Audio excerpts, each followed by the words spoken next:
감정의 힘. 내 앞에 새로운 문이 열리는 듯했다. 풍요의 열쇠가 바로 감정이라니. 그토록 찾아 헤맸던 파랑새가 내 가슴 속에 있었단 말 아닌가?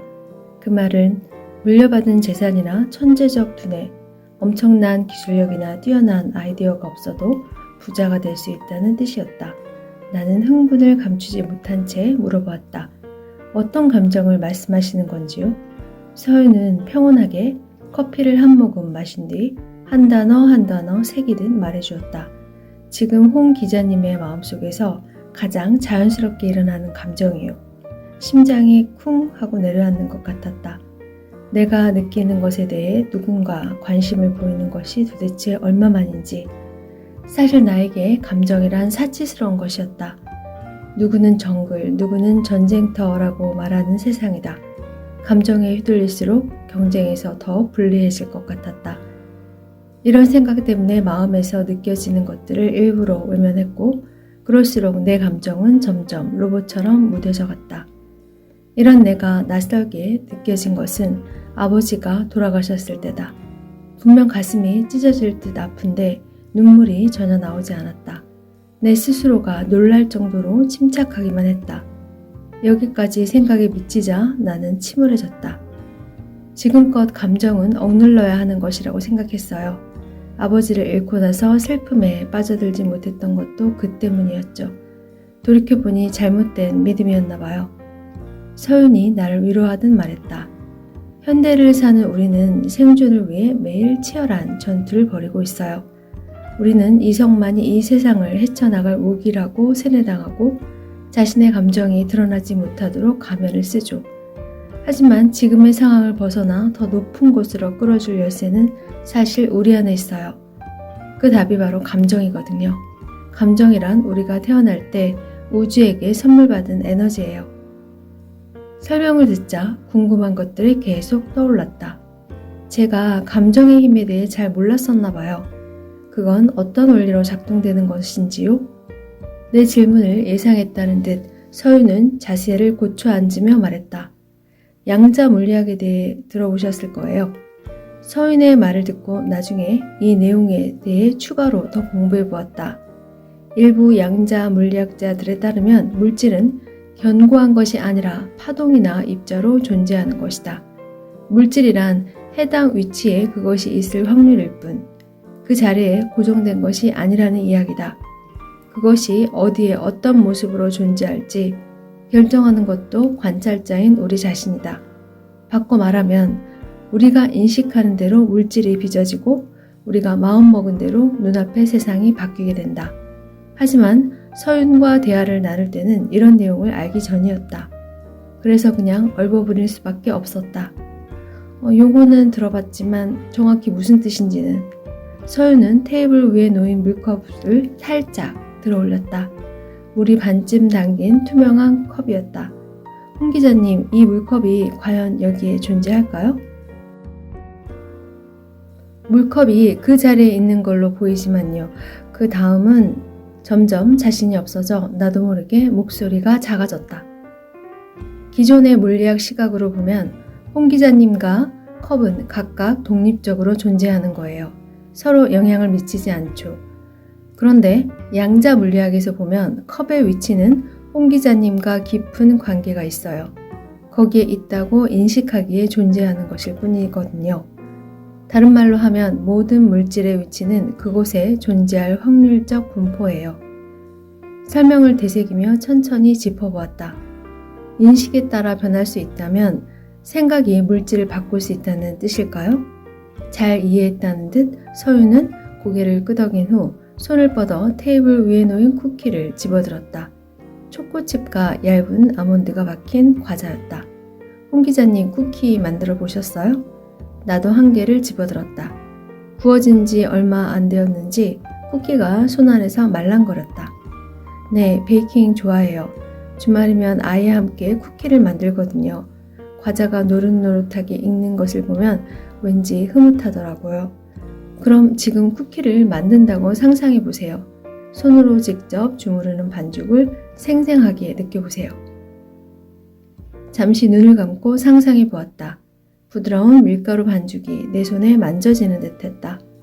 반죽을 조금씩 떼내어 아이와 함께 동그라미도 빚고 하트 모양도 만들었다. 깔깔거리며 웃는 소리가 귓가에 퍼지는 듯했다. 입가에는 저절로 미소가 번져갔다.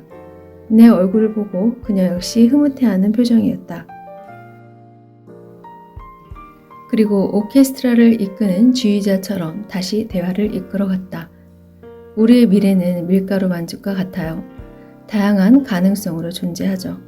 우리가 관찰하고 인식하고 느끼는 에너지가 반죽의 모양을 형성하는 거예요. 그리고 완성된 반죽이 굳으면 우리 앞에 현실이 되죠. 다시 말해 쿠키를 어떤 모양으로 빚고 구워낼지는 우리 손에 달려 있다는 말이에요. 아, 알겠어요. 그 감정이 바로 해빙이군요. 돈을 가지고 있다는 기쁨 말이에요. 해빙을 하면 풍요로운 세상이 우리 앞에 펼쳐진다는 말씀이시죠? 바로 맞췄어요. 우리는 자신을 둘러싼 세계를 스스로 바꿔갈 수 있어요. 미래를 창조할 수 있는 에너지를 가진 존재니까요.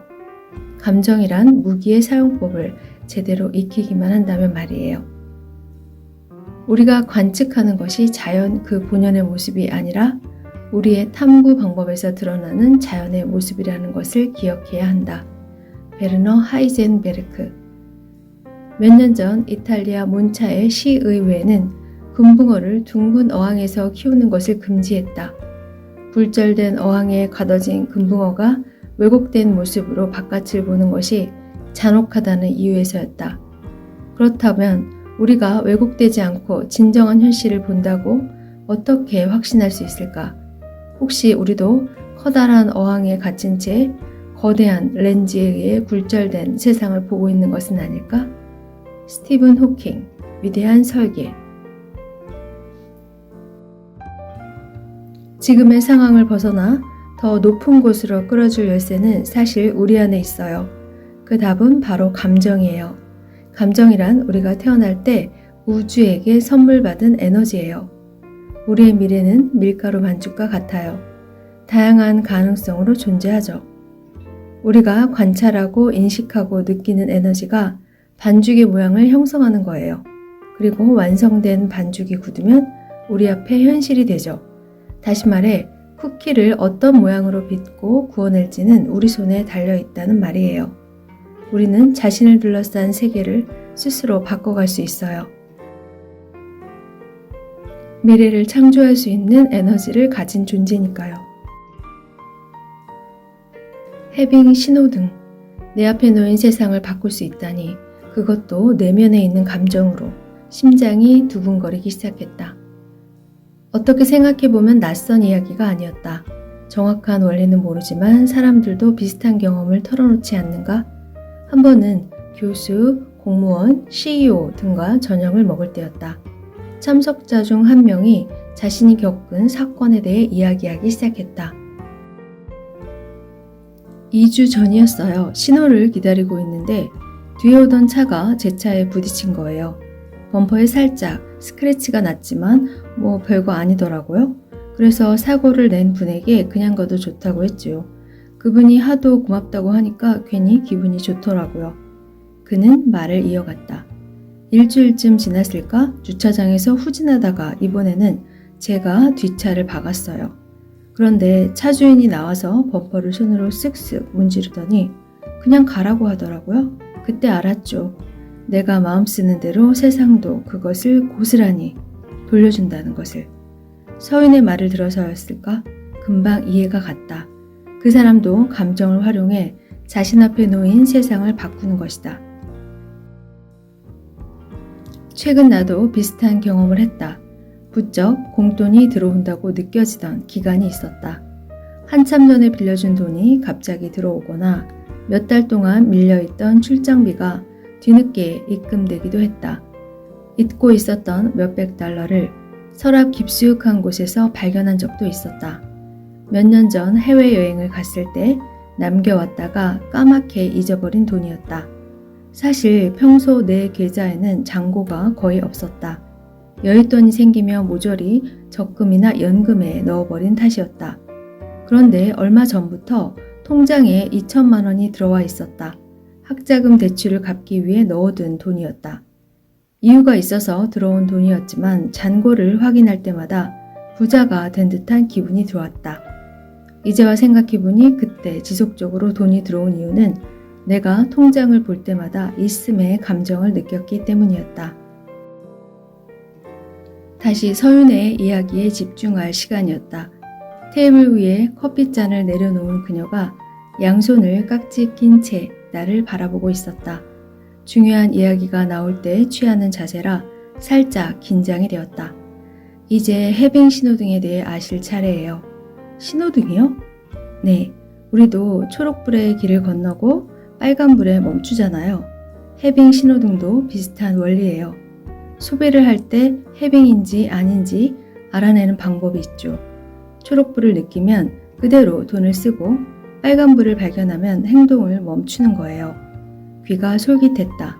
막상 해빙을 해보니 내면에서 보내는 신호가 항상 분명했던 것은 아니었다. 사야 할지 말아야 할지 헷갈릴 때도 많았던 것이다. 그런데 그것을 구분하는 방법을 알려준다니 반가울 수밖에 없었다. 초록불인지 빨간불인지 어떻게 구분할 수 있을까요? 이미 해빙 신호등을 쓰셨는걸요? 백화점에서 구두를 골라놓고 사지 않은 경험을 말씀하셨죠. 그때로 돌아가 보죠. 구두를 사려고 했을 때는 어떤 기분이었나요? 불편하고 또 긴장됐어요. 뒤에서 누군가 내 머리를 잡아당기는 것 같았죠. 그래서 구두를 내려놓고 빈손으로 나왔어요. 바로 그거예요. 해빙 신호등. 빨간불이 켜진 거죠. 그건 멈추라는 신호예요. 혹시 도박하는 사람을 보신 적 있으세요? 호텔 카지노를 지나다가 본 적 있어요. 인상을 쓰면서 담배만 피우고 있었지요. 그중 편안하거나 여유 있어 보이는 사람이 있던가요? 빠르게 고개를 저었다. 아니요, 그 반대였어요. 얼굴 표정도 우울하고 어깨도 움츠러든 채 긴장한 모습이었죠. 맞아요. 그건 긴장과 불편함이죠. 내면의 목소리와 다르게 행동하니까 몸과 마음이 편치 않은 거예요. 이런 신호를 느낀다면 해빙 신호등은 무슨 색깔이겠어요? 빨간불이네요. 빨간불이란 긴장과 불편함, 불안과 걱정이었다. 나는 이어 질문을 던졌다. 그렇다면 초록불은 어떤 느낌일까요? 자연스러움과 편안함이요. 생각해 보세요. 진정한 자신이 원하는 대로 따라가니 얼마나 자연스럽겠어요? 물 흐르듯 편안하게 흘러가는 거죠. 검정 샌들을 샀을 때가 떠올랐다. 온몸이 가뿐해지면서 날아갈 듯한 기분이었다. 긴장이 풀리면서 손과 발이 뜨끈뜨끈해지는 느낌도 들었었다. 그것은 편안함이었다.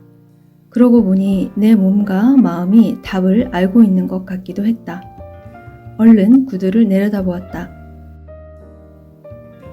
신발에 달린 검정 리본이 자랑스럽게 빛나고 있었다. 마음이 호수처럼 편안해졌다. 잔잔한 기쁨은 물결처럼 온 몸으로 퍼져갔다. 아, 그 차이를 알겠어요. 이걸 살 때는 확실히 초록불이었어요. 그 즐거움이 아직도 남아있는걸요.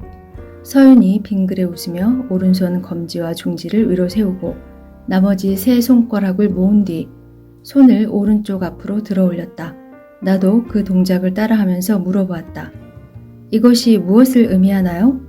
해빙 신호등을 사용할 때 이 동작을 취해보세요.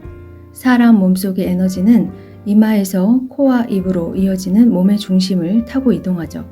돈의 흐름이 이 손가락을 타고 머리에서 발끝까지 이어진다고 느끼는 거예요. 각계의 리더들이 모인 자리에서 이 동작을 알려주었을 때 많은 분들이 신호등을 판별하는 데 도움이 된다고 했어요. 아, 해빙 모션이군요. 이제 대화를 마무리할 때가 되었다. 양손을 가지런히 무릎에 올린 채 서윤이 자상하게 일러주었다. 해빙은 우리 자신이 진정으로 원하는 것을 한껏 누리도록 해주죠. 우리는 내면의 목소리를 따라갈 때 가장 자연스러움과 편안함을 느낄 수 있어요. 하지만 잘못된 고정관념과 세상 속 시끄러운 잡음 때문에 이 목소리를 제대로 듣지 못하고 살아가죠. 그녀의 설명이 계속되었다. 해빙 신호등은 내면의 목소리를 나에게 알려주는 거예요. 그 답은 자신이 알고 있거든요. 처음에는 조금 익숙하지 않을 수 있어요. 하지만 해빙을 하며 지속적으로 시선을 자신의 내면에 두세요. 그러면 마음속 작은 편안함, 작은 온기가 점점 더 분명한 느낌으로 커질 거예요. 할 수 있을 것 같다는 강한 확신이 들었다. 좀 놀랍기도 했다. 내가 스스로를 믿게 되다니 정신적 지도자에게 영감을 받는다는 것이 이런 걸까? 나는 자신감 있게 대답했다. 해빙의 핵심은 편안함이죠. 진정한 편안함이란 내 영혼이 원하는 것과 행동이 일치될 때 느껴지는 감정이에요. 흘러가는 물 위에 떠 있으면서 자연스럽게 몸을 맡기는 느낌이죠. 이 감정이 바로 우리를 부자로 이끌어주는 신호예요. 물컵이 갈팡질팡 흔들리는데 재물이 온전히 담겨 있을 리 없죠. 마음이 편안할 때 그 안에 물도 차분하게 머무는 법이에요. 부자여서 마음이 편안한 것이 아니라 돈에 대해 가지고 있는 편안한 마음이 그들을 부자로 이끌었죠. 편안하지 않다고 생각하면 뇌는 편안만 입력하고 반대로 짜증이 난다고 하면 짜증만 각인시키죠. 마음이 편안하지 않다라는 말은 결국 편안한 상태가 본인에게는 가장 보편적이고 기본적인 마음가짐이라는 뜻이에요. 불안한 것은 자연스러운 감정이에요. 마치 배가 파도에 흔들리는 것처럼요. 지금 단기적인 재정 목표를 향해 가고 있다면 실컷 불안해하셔도 돼요. 다만 중요한 것은 불안에 빠져 목표를 잃어서는 안 된다는 거예요. 더 큰 문제는 많은 사람들이 불안한 나머지 잘 가고 있는 배의 방향을 갑자기 바꿔버린다는 거죠. 하지만 그렇게 발버둥을 칠수록 배를 암초에 부딪히게 하고 풍랑에 휩쓸리게 할 뿐 원래의 목적지와는 점점 멀어지게 돼요.